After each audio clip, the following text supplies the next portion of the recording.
ఆనందంగా ఆహ్లాదంగా జరుపుకునే శిక్షణ కార్యక్రమంలో ఇప్పుడు ఒక 5 నిమిషాలు మీరందరూ కూడా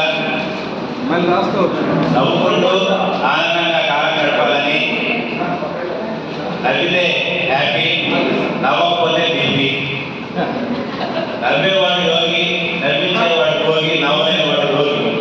సృష్టిలో భగవంతుడు ఎన్ని ప్రాణులు సృష్టించినా నవ్వగలిగిన ప్రాణి మనిషి మాత్రమే. కాబట్టి అవకాశాన్ని మనం దూరం చేసుకోకుండా అవకాశం ఉన్నప్పుడల్లా నవ్వాలి. అందుకే మనమందరూ కూడా 5 నిమిషాలు మీతో ముచ్చటిస్తాను. ఒకసారి అందరూ రాసేపని ఆపేసి మనసు ఇక్కడ పెట్టండి, నవ్వడానికి ప్రయత్నం చేయండి. ఒకసారి మళ్ళీ రాసుకోవచ్చు, వినండి. ఒకసారి నేను సమ్మర్ హాలిడేస్లో గోవా బీచ్కి వెళ్ళాను. గోవా బీచ్కి వెళ్తే అక్కడ ప్రకృతి చాలా ఆహ్లాదకరంగా ఉంది.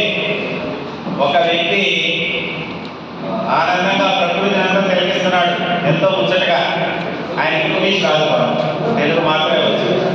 అక్కడికి ఫారినర్స్ అందరూ వస్తారు కాబట్టి ఒక ఫారినర్ ఒక ఆయన వచ్చి ఆయన తదేకంగా ఇలా చూస్తూ ఉంటే ఆయన వచ్చి ఒక క్వశ్చన్ వేసాడు. అది రిలాక్సింగ్ అన్నాడు. ఇతనికి ఇంగ్లీష్ రాదు కాబట్టి నో ఐఎమ్ రిలాక్సింగ్ అన్నాడు. సరే ఇతనికి ఇంగ్లీష్ రాలేదు అని పోయాడు. సరే ఇంకొక ఆయన వచ్చాడు, ఆయన కూడా వచ్చి అది రిలాక్సింగ్ అన్నాడు. నో ఐఎమ్ రిలాక్సింగ్ అన్నాడు. సరే ఇతనికి ఇంగ్లీష్ రాదని అతను కూడా వెళ్ళిపోయాడు. ఇప్పుడు ఇతనికి ఒక అనుమానం వచ్చింది. నేను కాదు చెప్పినా కూడా ఇద్దరు వ్యక్తులు వచ్చి సేమ్ ప్రశ్న వేశారు నన్ను, నేను ఇదే ప్రశ్న ఇంకొక అడగతాను, వాళ్ళు ఏం చేస్తారని ఇంకో బండ మీద కూర్చోబట్టి ఒక ఆయన అక్కడికి వచ్చాడు. ఆయన ఇంగ్లీష్ వచ్చింది. ఈ నా క్వశ్చన్ ఆయన అక్కడికి పోయి ఆర్ యూ రిలాక్సింగ్ అన్నాడు. యాస్ అన్నాడు.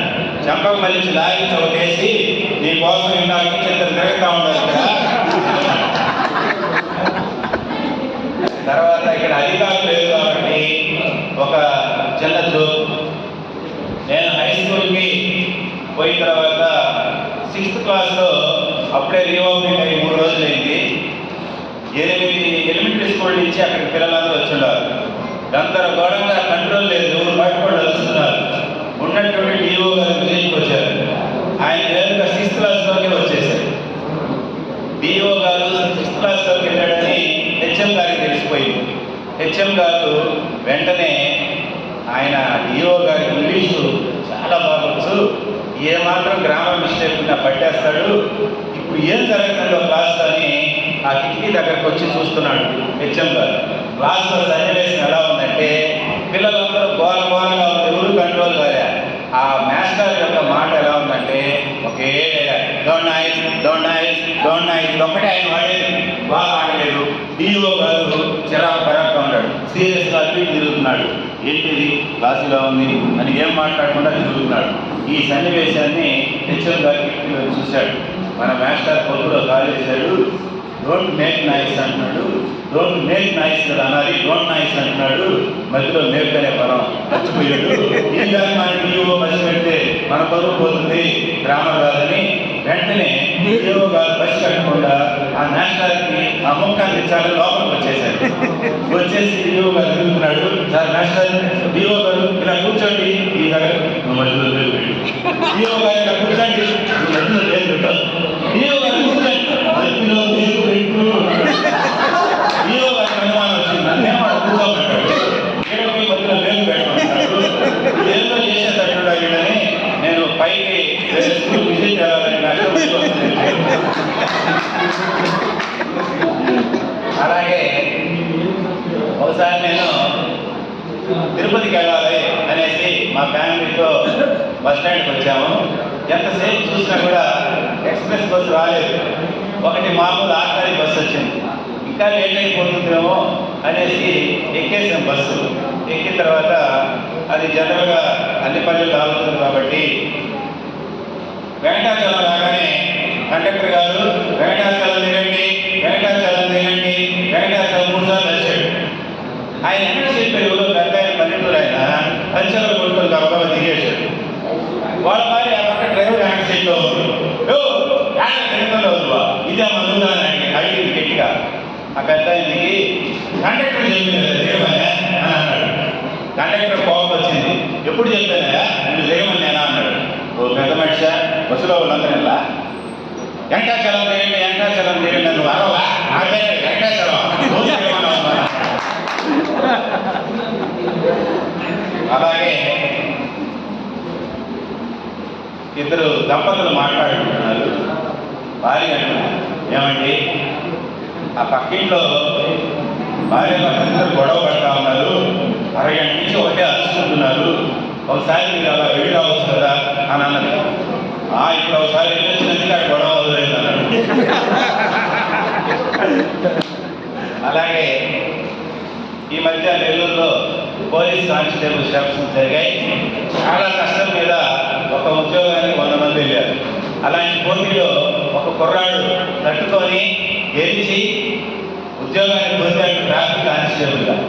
ఆయన కేవీఆర్ పెట్రోల్ దగ్గర ఉద్యోగం వచ్చింది. బస్ రోజు డ్యూటీ వినాయకుడు గుడి వేడు, ఆంజనేయ స్వామి గుడి వేడు, ఎక్కడెక్కడ పోవాలి అందరికీ దండం పెట్టుకొని పూజలు చేసుకొని పొట్టులని పెట్టుకొని సెంటర్లో నిలబడ్డాడు. పొద్దున్నే చాలా పక్కన బదిలీ చేస్తున్నాడు. ఇట్టంటున్నాడు ఇట్టంటున్నాడు ఇట్టంటున్నాడు చేయి పెడుతున్నాడు, బలి డ్యూటీ చేస్తున్నాడు.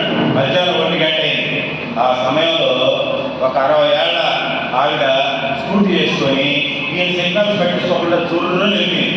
ఈయనకి కోపం వచ్చింది. ఇప్పుడు దాకా ఇంత పక్కన బదిలీ కలిస్తే ఈవిడేంటి నన్ను పట్టించుకోకుండా వెళ్ళిపోతుందని గట్టిగా విజిలేశాడు. ఆగలే, మళ్ళీ విజిలేశాడు, ఆగలే. కోపం వచ్చింది. ఈయన బండి స్టార్ట్ చేసి ఏదైతే ఆమె నాపేసి, ఏమమ్మా ఎందుకు మేము ఆ సెంటర్లో ఉండేది, 1-2 సార్లు విజిలేషన్ ఆగలేదే అని అన్నాడు. విజిలేస్తే ఆగే వయసాను ఆయన.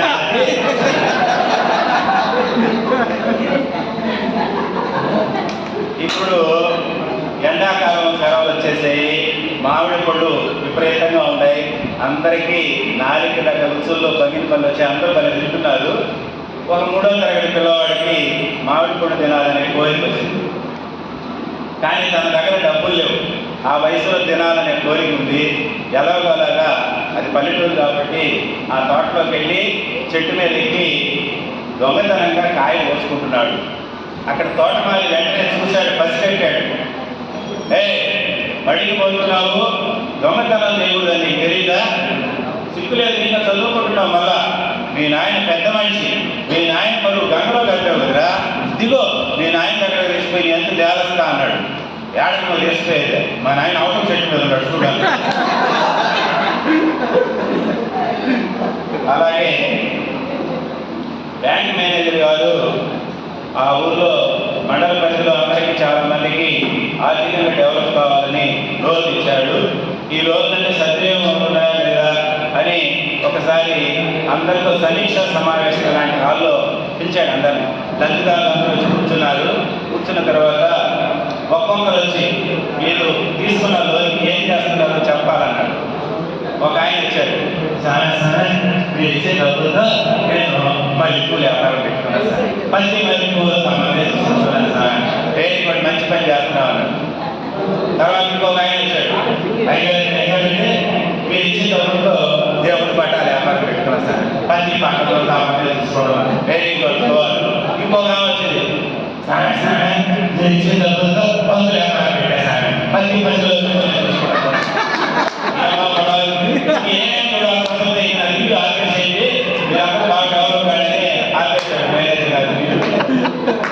టైం అయిపోయింది. ఒకటే చెప్తారు సార్. తర్వాత ఒకసారి నాతో పాటు ఇంటర్మీడియట్లో ఫ్రెండ్స్ అన్నమాట, ముగ్గురం చాలా క్లోజ్గా ఉండేవాళ్ళని. చదువుకొని ఇంటర్మీడియట్ అయిన తర్వాత ఎక్కడెక్కడికో డిస్పర్స్ అయిపోయాం. మళ్ళీ దాదాపు ఒక 10 సంవత్సరాల తర్వాత ఒక కొత్త సినిమా రిలీజ్ అయితే నర్తకి సెంటర్లో కలిసాం. నర్తకి సెంటర్లో కలిసిన తర్వాత వాళ్ళు ముగ్గురు మాట్లాడుకుంటూ ఇంతకాలం కలిసాం, చాలా రోజుల తర్వాత ఎంత ఆనందంగా ఉంది, ఎలా ఉండాలి ఏందని ముచ్చట్లాడుకుంటూ అప్పుడు ఒక అతను అన్నాడు, రే ఏం చెప్పమంటావురా, నా కష్టాలు మీరు ఏమన్నా తీరుస్తారా ఆరుస్తారా చెప్పుకుంటే అన్నాడు. రే చెప్పరా, ఎందుకు ఫ్రెండ్స్ ఉండేదన్నాడు.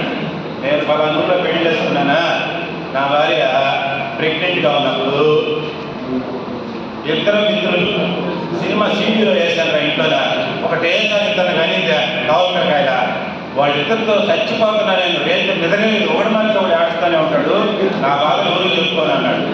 పౌరులు ఉండి నువ్వు దానికే బాధపడుతున్నావు, నా సంగతి తెలిస్తే ఏం చేస్తావు అన్నాడు. నేనేంద్రా అన్నాడు. నా భార్య ప్రెగ్నెంట్గా ఉన్నప్పుడు ముగ్గురు మండలాలు సీల్ చేశాను రా, ముగ్గురు ముగ్గురు నీకు రేట్లు కదా, ముగ్గురు కూడా కదలేదు, ఒకటి మాత్రం గందరగోళం ఉన్నది ఇంట్లో అన్నాడు. మూడో వాడు దెబ్బగా పోయి కలుపుతున్నాడు. ఇంత ఆయన నుంచి కష్టాలు తీస్తామని నువ్వేం చెప్పలే ఉన్నాడు. కుట్రాని అమ్మ కూడా ఇంటికాడ నా భార్య ప్రెగ్నెంట్గా ఉంది, ఆలి పాప అక్కడ సినిమా చూస్తాం అన్నాడు. ఈ విధంగా మనం కొన్ని జోక్స్ క్రియేట్ చేసుకోవచ్చు. Thank you very much sir.